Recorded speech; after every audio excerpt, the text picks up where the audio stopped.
Once upon a time, in a faraway land, there lived a beautiful princess named Cinderella. She was known throughout the kingdom for her kindness and grace. But unfortunately, she also had a wicked stepmother and 2 stepsisters who treated her like a servant. Every day they made Cinderella do all the housework, and she spent most of her time cleaning their rooms, washing their clothes, and cooking their food. They never let her have any fun or go to the royal parties with them, and whenever the king invited the noble families for a grand ball at the palace, they all went, except Cinderella. "Why don't you invite that poor girl?" Queen always asked. "She's just a servant."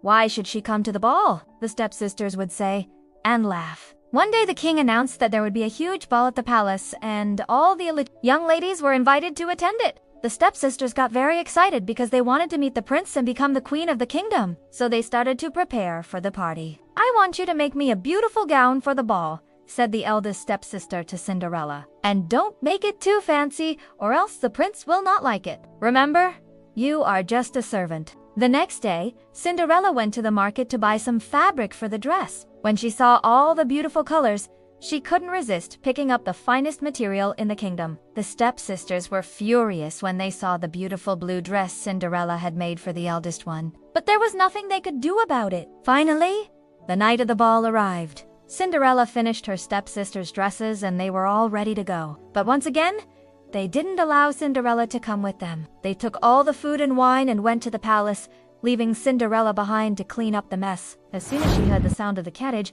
Cinderella got very sad. She put on the beautiful blue dress and started crying. "Oh, how I wish I could go to the ball," she said. At that moment, a white rabbit wearing a waistcoat and a top hat came out from behind the curtains. "What's the matter, little girl?" he asked. "Oh, I want to go to the ball, but my stepsisters won't let me," Cinderella replied, sobbing. The rabbit looked at her and said, "Don't cry, my dear. I am the king's personal rabbit, and I heard you were a kind and beautiful girl. Let me take you to the ball instead." With that, he waved his magic wand and poof, transformed into a beautiful carriage. "Oh, wow!" Cinderella exclaimed. "You're amazing, Mr. Rabbit." "Don't thank me yet," the rabbit said. "I still need to find 6 mice to be your coachman, 4 lizards to be your footman, a cat for a companion, and a dog to be your guard. If I don't find them in time, the spell will break and you'll turn back into a servant." So, Cinderella and the rabbit went outside to look for animals to help them. Soon enough, they found 6 field mice, 4 lizards, a cat, and a dog, and they all agreed to help Cinderella get to the ball. The rabbit waved his magic wand again and poof, the animals turned into handsome princes and princesses. Cinderella couldn't believe how lucky she was to have such wonderful friends. They all arrived at the palace just in time for the ball. The rabbit had also given Cinderella a pumpkin carriage, so she wouldn't have to worry about getting home afterwards. When Cinderella entered the hall, everyone gasped in amazement. She was the most beautiful girl at the party.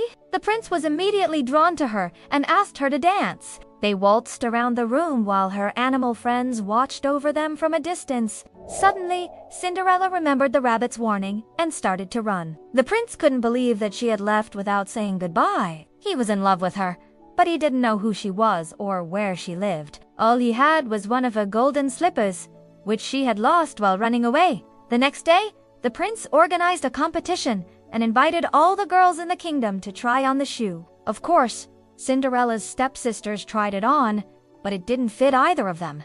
Then it was Cinderella's turn. She put on the shoe and it fit perfectly. The prince was overjoyed and couldn't believe that she was the girl he had danced with at the ball. He took her to the carriage and they rode off to the palace to get married. Cinderella's stepsisters and the wicked queen were furious when they saw the girl who had outsmarted them. But there was nothing they could do now. Cinderella became the most beloved queen in the kingdom, and she and the prince lived happily ever after. The end. Hi friends, if you enjoyed watching this video, don't forget to like and share this video with your family and friends. Also, subscribe to our channel and hit the bell icon if you want us to continue making more videos like this.